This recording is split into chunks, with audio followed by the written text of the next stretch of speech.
Emergency room में एक 19 साल की लड़की आती है। हम उसे इस वीडियो में ज़ारा बुलाएंगे।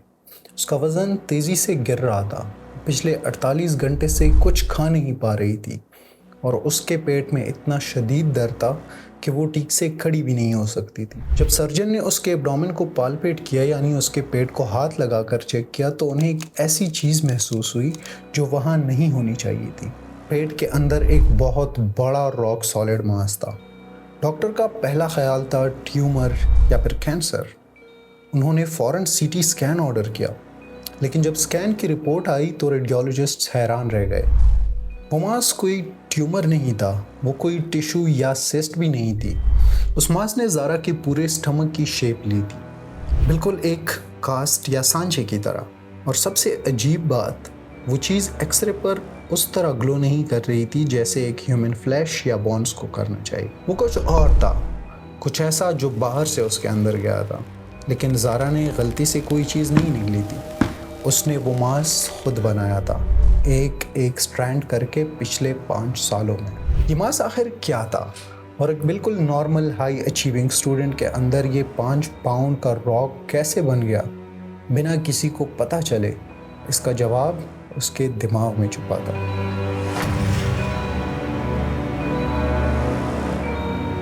ज़ारा एक आम कॉलेज की स्टूडेंट थी, टॉप ग्रेड्स, अच्छी फैमिली और बाहर से बिल्कुल परफेक्ट लाइफ। लेकिन इस परफेक्शन की एक कीमत थी। उसके अंदर एक ओवरवेलमिंग एंजाइटी थी, एक खामोश प्रेशर जो किसी को बता नहीं सकती थी।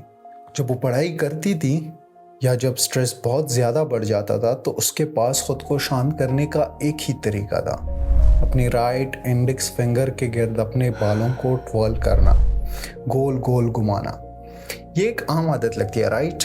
लेकिन ये आदत एक कंपल्शन बन गई। फिर इस साइकोलॉजिकल कंडीशन को ट्राइकोटैलोमेनिया कहते हैं, यानी एक अनकंट्रोलेबल अर्ज जिसमें इंसान अपने बाल तोड़ता है। ये पेन और स्ट्रेस को नम करने का एक तरीका बन जाता है। लेकिन ज़ारा का केस सिर्फ बाल तोड़ने तक महदूद नहीं रहा, वो एक कदम और आगे चला गया।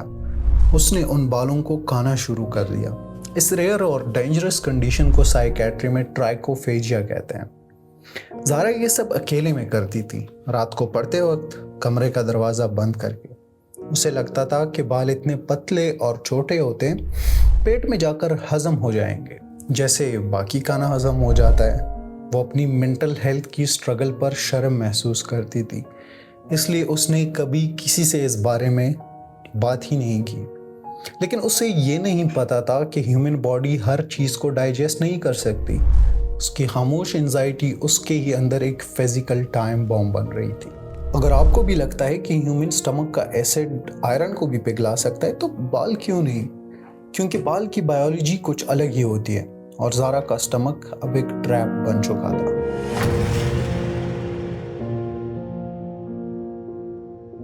तो आखिर ज़ारा के अंदर चल क्या रहा था? इसे समझने के लिए हमें थोड़ी एनाटॉमी देखनी होगी। हमारा स्टमक एक मिक्सर की तरह काम करता है। इसमें गैस्ट्रिक एसिड और डाइजेस्टिव एंजाइम्स होते हैं जो कि खाने को तोड़कर लिक्विड में बदल देते हैं। लेकिन ह्यूमन हेयर एक स्पेसिफिक प्रोटीन से बनते हैं जिन्हें हम केराटिन कहते हैं। आपने कभी नोटिस किया होगा कि नाखून और बाल काटने पर भी दर्द नहीं होता? वो इसलिए ये डेड केराटिनाइज्ड सेल्स हैं। इनका स्ट्रक्चर इतना टफ होता है कि हमारा स्टमक या डाइजेस्टिव सिस्टम इन्हें तोड़ ही नहीं सकता। जब ज़ारा बाल खाती थी तो वो बाल उसके स्टमक में जमा होने लगते थे। स्टमक की मस्कुलर वॉल्स उन बालों को हजम करने के लिए ज़ोर से चर्न तो करती थी, लेकिन हजम होने की बजाय वो बाल आपस में ही उलझने लगे। खाने के पार्टिकल्स, म्यूकस और बाल मिलकर एक सख्त सॉलिड मास बन गए। मेडिसिन में इसको ट्राइकोबिजोर कहते हैं। साल हर साल गुजरते गए, वो बिजोर बड़ा होता गया। उसने ज़ारा की पूरी स्टमक की शेप ले ली। लेकिन हॉरर यहाँ ख़त्म नहीं होता। जब स्टमक पूरी तरह बालों से भर गया तो नए आने वाले बालों के पास कोई जगह ही नहीं बची। तो वो स्टमक के लोअर बॉल, जिसे पाइलोरिक स्फिंक्टर कहते हैं, उसको क्रॉस करके छोटी आंत में स्लिप होने लगे, एक लंबी सी टेल की तरह। मेडिकल लिटरेचर में इस खौफनाक कॉम्प्लिकेशन का एक नाम है रपुंजल सिंड्रोम, यानी एक ऐसी कंडीशन जहां स्टमक में एक जायंट हेयर बॉल बन जाता है और उसकी टेल इंटेस्टाइन तक लटक रही होती है। फेरी टेल कैरेक्टर रपुंजल के बालों की तरह बिल्कुल। लेकिन इस फेरी टेल में कोई मैजिक नहीं था, सिर्फ एक लाइफ थ्रेटनिंग ऑब्स्ट्रक्शन थी। स्टमक कंप्लीटली ब्लॉक हो चुका था, अपना पानी अंदर जा सकता था, ना ही खाना, और ज़ारा की बॉडी ने अब शट डाउन करना स्टार्ट कर दिया था।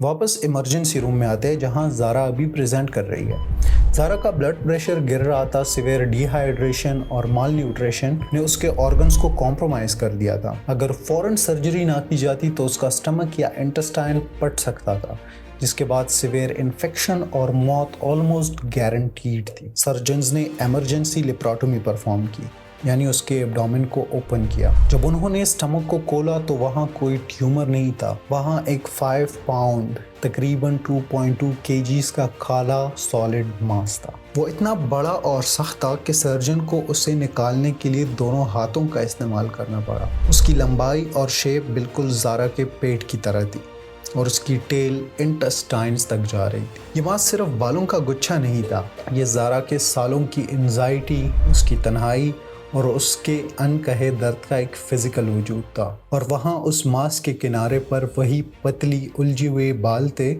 बिल्कुल वैसे ही जैसे वो अपने इंडेक्स फिंगर के गिर्द ट्वर्ल किया करती थी। सर्जरी सक्सेसफुल हुई, ज़ारा बच गई थी, लेकिन असल रिकवरी अभी शुरू होनी थी। रपुंज़ल सिंड्रोम बहुत रेयर है, लेकिन ट्राइकोटिलोमेनिया और एंजाइटी बहुत आम है। हर 50 में तकरीबन एक इंसान जिंदगी में बाल तोड़ने की इस कंपल्शन का शिकार जरूर होता है। ये कोई बुरी आदत या पागलपना नहीं है, ये ब्रेन की केमिस्ट्री और एक्सट्रीम स्ट्रेस का एक रिएक्शन है। जब पेशेंट स्टिग्मा की वजह से इसे छुपाते हैं तो ये कंपल्शन ट्राइकोफेजिया जैसे खतरनाक कंडीशंस में बदल जाती है। ज़ारा की सर्जरी के बाद उसका ट्रीटमेंट सिर्फ एंटीबायोटिक और बेड रेस्ट तक महदूद नहीं था। उसका असल इलाज कॉग्निटिव बिहेवियरल थेरेपी और साइकियाट्रिक सपोर्ट था। उसे सिखाया गया कि अपनी स्ट्रेस को हैंडल करने के नए तरीके क्या है। उसे बताया गया कि वो अकेली नहीं है, और सबसे बड़ी बात, उसे अपने दर्द को छुपाने की ज़रूरत नहीं है। अगर आप या आपका कोई अपना बाल तोड़ने या खाने की आदत से गुजर रहा है तो उसे जज ना करें। इसे डांट कर ठीक नहीं किया जा सकता। इन्हें सिंपैथी, सेफ स्पेस और प्रोफेशनल हेल्प की ज़रूरत है। ये वीडियो उनके साथ ज़रूर शेयर करें और अपनी फैमिली में भी अवेयरनेस स्प्रेड करें।